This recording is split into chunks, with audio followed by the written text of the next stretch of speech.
So you think, oh, I got this TED Talk, I'm on a big stage, great. But you actually have to be, as a person, probably to be successful at it, very humble to be able to take the feedback and take the criticism. Well, yeah, it was humbling, absolutely, because I did it to, I know several hundred people on my list showed up for my practice session.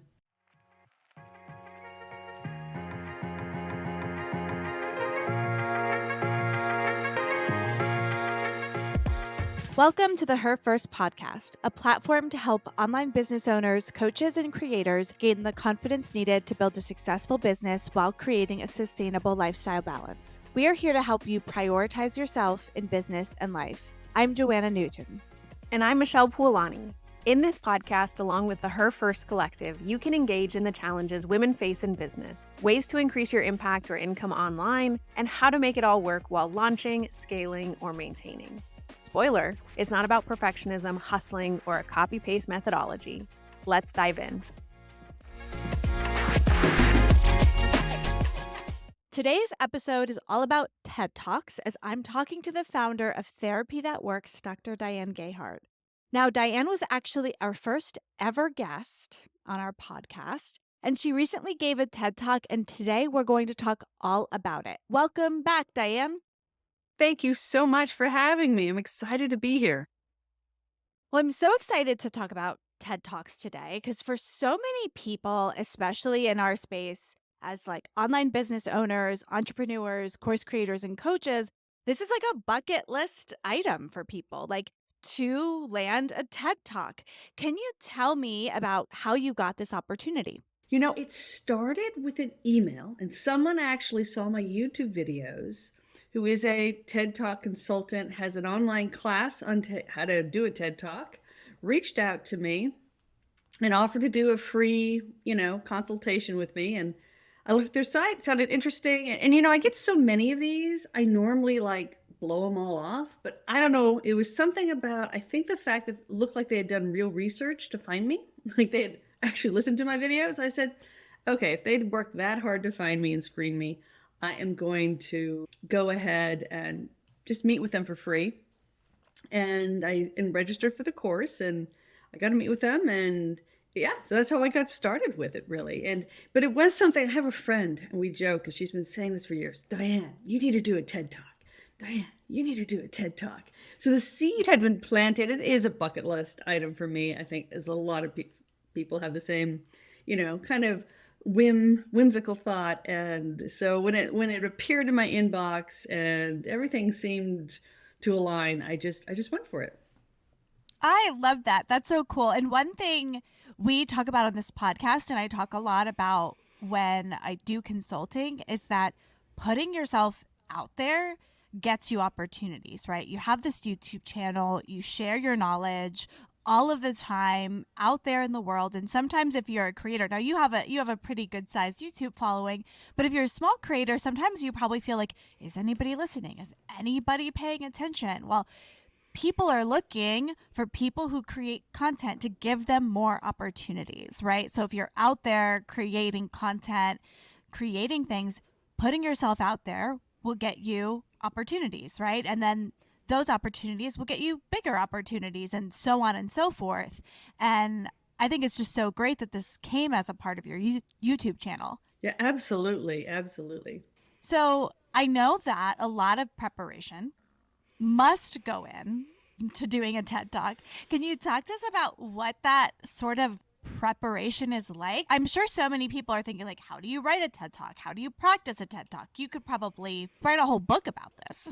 Yeah, it's a lot. And it's even more than I thought it was going to be. So I have been a professor for 27 years, and I have spoken at professional conferences for over 30 years. I do a ton of professional speaking. I do keynotes.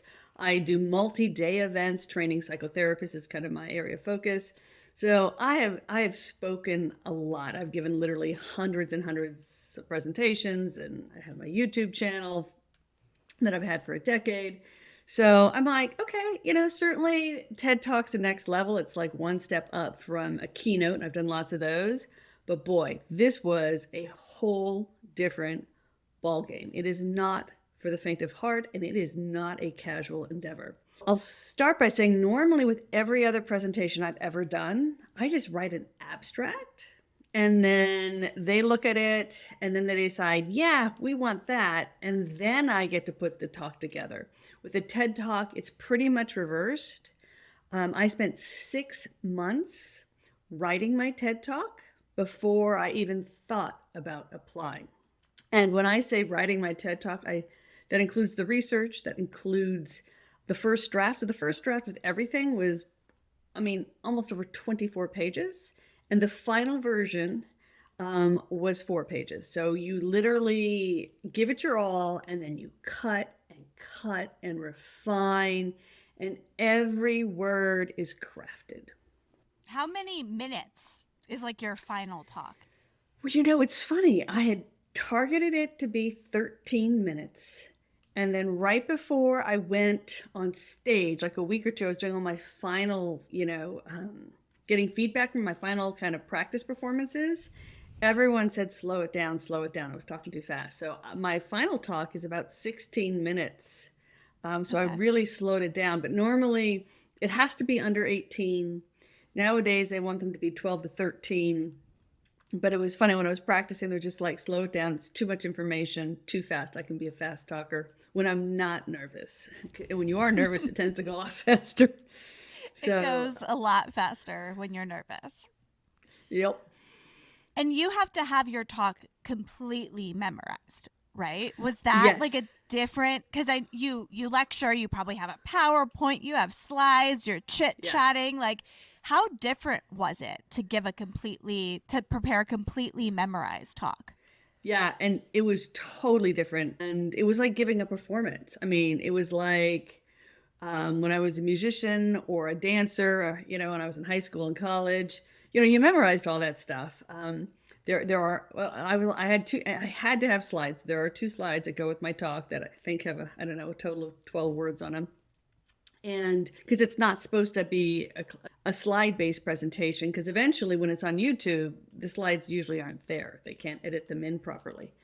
So that was a huge endeavor. And I really was surprised at how much time it took. But I used 3 different methods to memorize, 3 or 4, depending on how you count it, to memorize the talk. And I practiced for at least an hour a day for 2 months.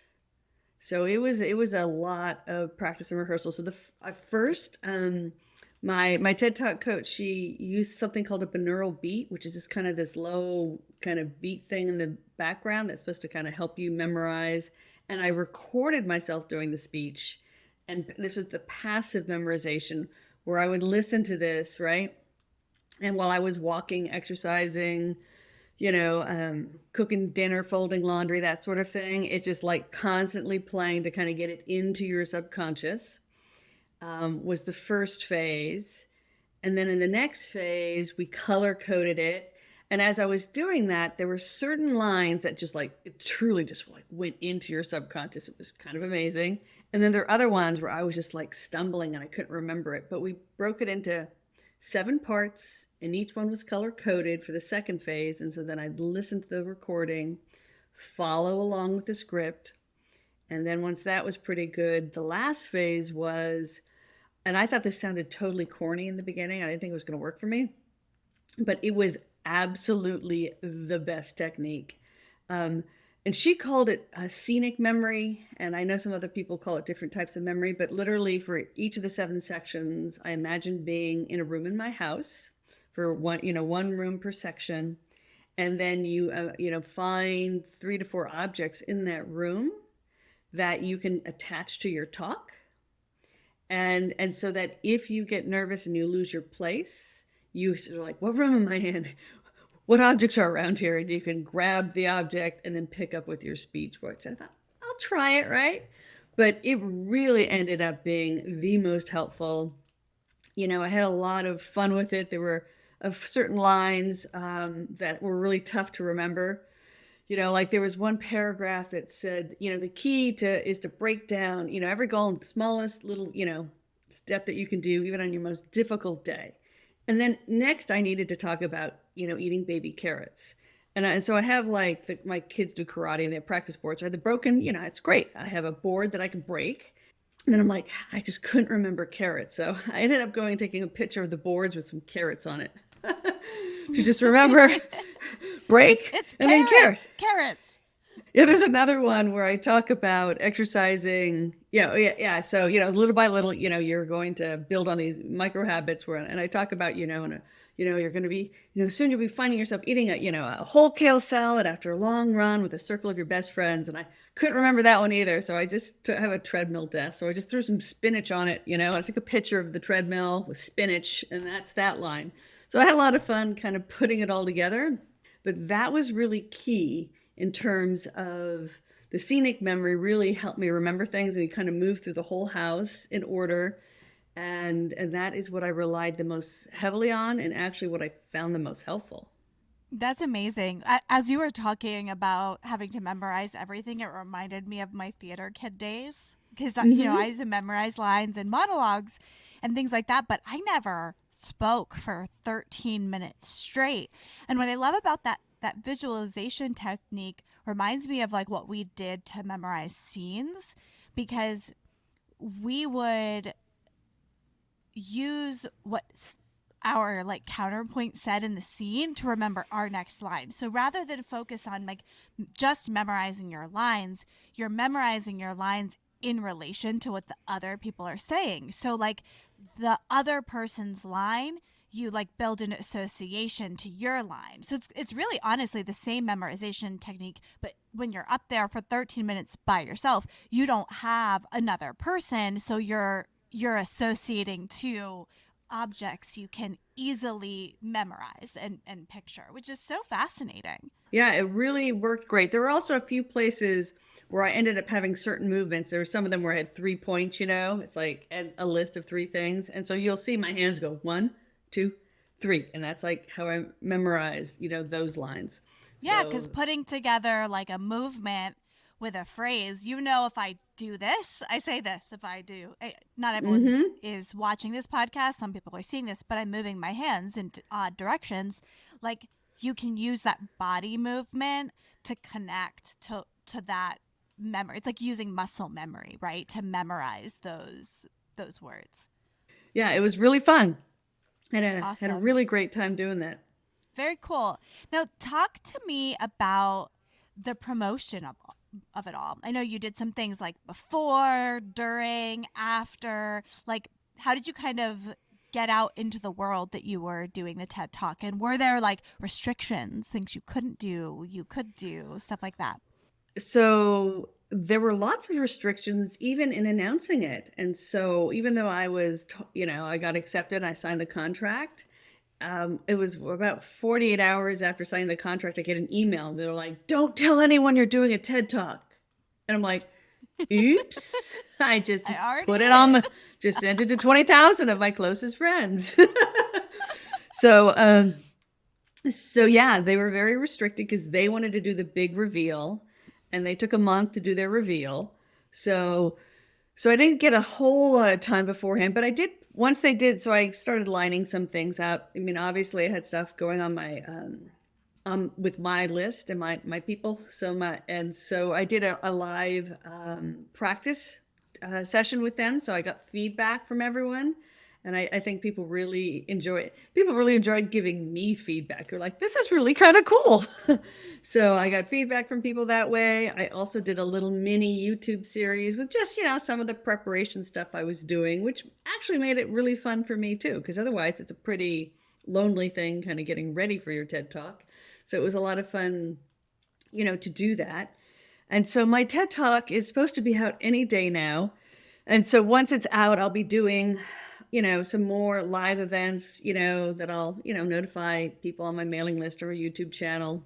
I'll be partnering with some other, folks kind of like yourself to just talk about, the talk, get feedback from, other people, other professionals about how this talk, what they think about the talk, whether it resonates, what works, what doesn't, to promote it that way. So yeah, so those are some of the things I'm doing to promote it.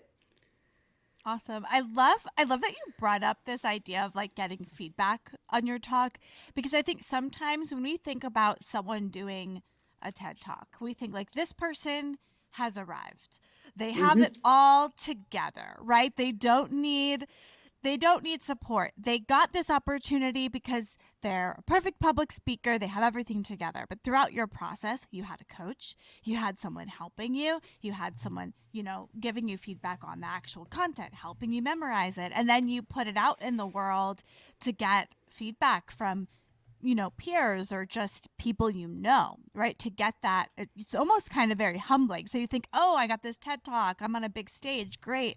But you actually have to be, as a person, probably to be successful at it, very humble to be able to take the feedback and take the criticism and adjust and go through that process. What was that like? Well, yeah, it was humbling, absolutely, because I know several hundred people on my list showed up for my practice session, and different people had different reactions. And, you know, some of it was like just how I moved in my shoes didn't seem natural, which is probably very true. I hadn't worn heels because of the pandemic for very long. These were like 4-inch stilettos. I'm like, yep, a little rocky on those.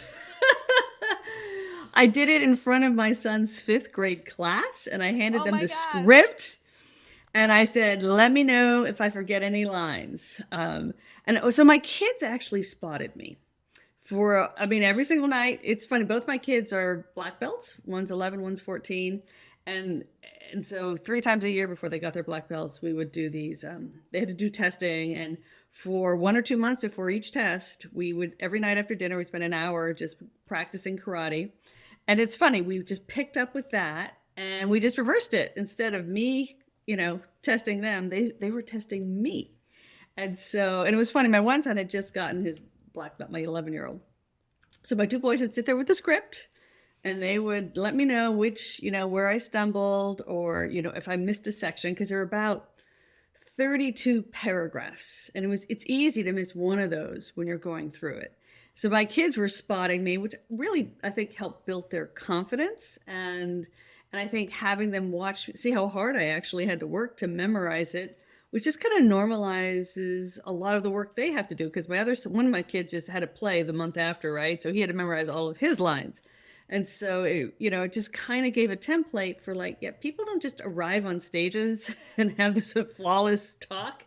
And I think they really enjoyed reversing roles for once, and giving me corrective feedback. Yeah. I love that you involved your children in that. That's so cool for them to see their mom doing this, right? And seeing them out in the world. And I think too many times we, expect mothers to just be mothers, right? And we say if you're not, if you're not putting everything into your children and supporting their dreams, then you're not doing your job as a mother. But actually, families should support each other, and teaching your children to support someone else in their dream is also such an important life skill, right? They're going to encounter people all of the time that they support, and then sometimes people are supporting them.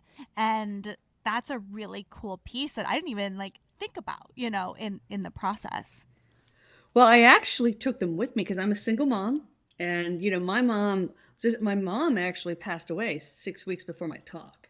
So it was and there was a point where I'm like, I literally, I got the acceptance to do it. And then my mom went into the hospital and she was gone 18 days later. It went really fast. It was really difficult.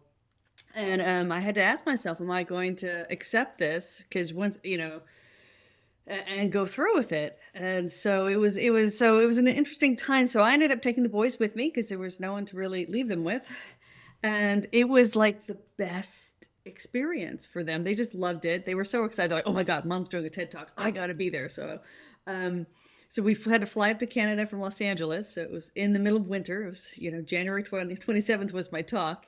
And so we flew all day and then we took a train for 3 hours. We arrived and there's 6 feet of snow, right? and they were in the theater with me for 12 hours at both days that we were there. Because there were always 2 rehearsals before the live events at night. So it was these monster long days.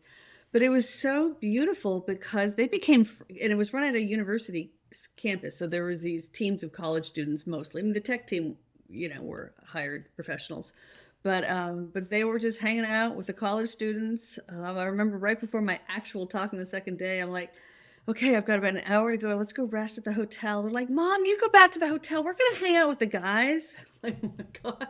They were trying to join the Minecraft server for Queen's University because the clubs were out. They're like, why can't I join their Minecraft server? I'm like, probably not age appropriate. But, Yeah. but they had a great time. They're on the stage with the TED letters. We got all these cute little pictures, and they're just like crossing their fingers, helping me. And my son actually is the one who got all the good pictures, and for my live practice runs. So my son has most of the pictures I have from the TED Talk, or actually the best ones I have are from my son, from the rehearsal actually. So it was really nice, and they were very excited for me, and you could see their relief when I was done that it went okay. They're like, Mom, you really did okay. It was great. So it was a really special family experience. That's amazing. If you're listening and not watching, I have the biggest smile on my face. Like, this is such like a lovely, heartwarming story, and for your children, I just think what a great experience for them to like it's a great experience for you, but think about what you're teaching them about going after your dreams, about doing things that are hard, about preparing for things that are hard. Then they also saw this whole production and what went into it, and just got to experience something that not everybody gets to experience, and it'll help them see a future for themselves that is they're able to dream big and think big and all of those things. Yeah, and I actually had mothers from my son's fifth grade class who said that my practice TED Talk made such a huge impression on their child, just in dreaming and thinking about what they can do, and just even understanding, what type of hard work really goes into. I mean, a TED Talk is a performance, and we make it sound like it's a casual conversation, but boy, we work really hard to make it sound like a casual conversation. So I want to talk about you stepping out on stage, right? You've got your Okay. 4-inch heels, you've Yes. got that whole thing. You get out there, you've got to talk. It's the real thing. There's people in the audience, you're being recorded, all of that. What was that like? It was intense. And, I will tell you, when I saw the video, I was a little disappointed. The first half, I can tell I'm a little nervous. It's not horrible. I stumbled on 3 different lines. I mean, that's the honest to God truth. I was like, ugh. So I did go and get some editing, so it's a little smoother than the original. But the second half, I'm in like full flow mode, and I love that half. So if you watch my talk, go to the second half. That's Go the to the better second half. half. Go to the second half. But that said, it was, I'm on the stage, it's so bright, you can hardly see the audience, right? Uh, and it's intense, you're just, the adrenaline's pumping, the lights are blaring, you're wanting to remember your lines and trying to go slow enough that you don't rush, go slow. And so doing that little self-talk and just praying to God. My biggest fear was I wanted to hit, all of the sections. I didn't want to miss a section. With 32 sections, there are a few places where it was easy to skip. It's funny, when I got super theoretical or conceptual, those were the sections. It's when you had something concrete like carrots, and kale. I remembered those sections because there was a real noun there. So I was worried about missing one of those sections. But yeah, when I watch the video, I can see the second half. I can, you can see the flow. You can see yeah, I had it was fun. It was fun. Yeah. So got to And finally relax into it. yeah, and the first time you do anything is always the scariest. Like, I Yeah. even remember like the first podcast episode that Michelle and I filmed, even though no one's watching us, you get like jitters. Like, it makes you a little nervous because you're doing something you've never done before. And then the more you do it, the like less nervous you get and the more relaxed into it. I'd imagine if you gave a similar style of talk again, where you had to memorize it, get on a stage with big lights and all of those things, your performance would be that much better, right? Because you had this experience. Yeah, correct. Absolutely. So yeah, it was nice to see that I did eventually relax into it. I'm sure the next time I would hopefully start in a more relaxed place. But it was intimidating for me, and there's not a lot that intimidates me, but that red dot stage, man. It just did it for you. But like, you have to do those things, right? I always think about how, we've talked about this on the podcast before, but if, if you get every opportunity you try for, if you do every single thing that you ever try perfectly without a hitch, then you're not like reaching high enough, right? You're not reaching your full potential because you're not stretching yourself in that way. And so stretching is how you learn, how you grow, how you get bigger opportunities, how you get on bigger stages, right? You have to be on, one stage first to get on the next one. And so I can't wait to watch it. And I know you said it's coming out this week, which means I haven't gotten a date yet, but it should okay. be, it should be hopefully sometime in the end of April here, 2024. Okay. So I think that it will likely be out by the time this podcast episode is out. So we will, assuming it is out, link it in the description of the video. So for everyone listening, you can go watch the actual talk after hearing Diane talk all about her experience. I'd love to know, before we start to wrap up, is there anything else, any sort of story or tidbit or life lesson that you learned during your TED Talk that you'd like to share?